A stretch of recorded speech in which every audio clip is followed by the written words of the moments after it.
Nakakaiyak na pangyayari. Ate Gay inuwi na ng Pilipinas matapos makipaglaban sa kanyang stage 4 cancer.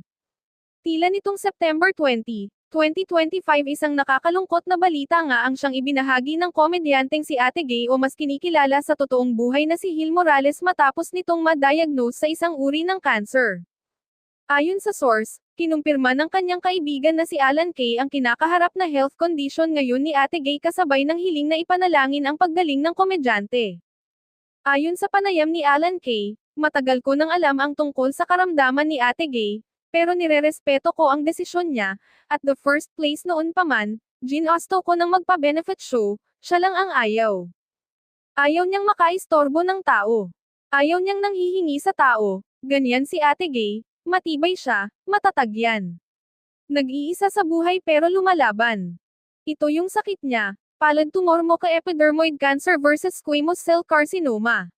So, inisip ko ano kayang klaseng sakit ito, tinanong ko ng tinanong wala naman akong mapagtanungan. Hanggang sa nag-text siya ulit sa akin. Sabi niya, baka may kilala kang magaling na dalubhasa na pwede akong oprahan. Kasi sabi doon ng doktor ko, incurable na. Baka may kakilala kang magaling na doktor na dalubhasa na pwede akong oprahan. Pa-sponsor naman ako. Gusto ko pang mabuhay.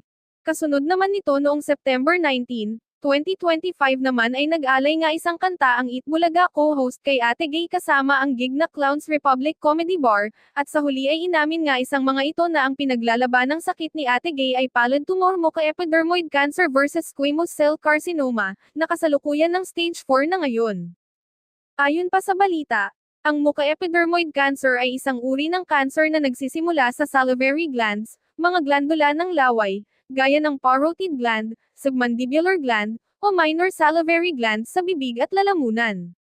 Samantala sa kabila naman nito ay nagpaabot naman ng kani-kanilang pagdarasal at suporta ang ilang celebrity friends nito na sina Bube, Sugar Mercado, Bubsay at Vice Ganda sa komedyante maging ang fans nito ay todo ang pagpapaabot ng panalangin kay Ate Gay dahil sa ilang dekada nga daw na pagbibigay saya nito sa kanila ay talagang babaunan nila ito hanggang dulo at sa huling sandali ng komedyante.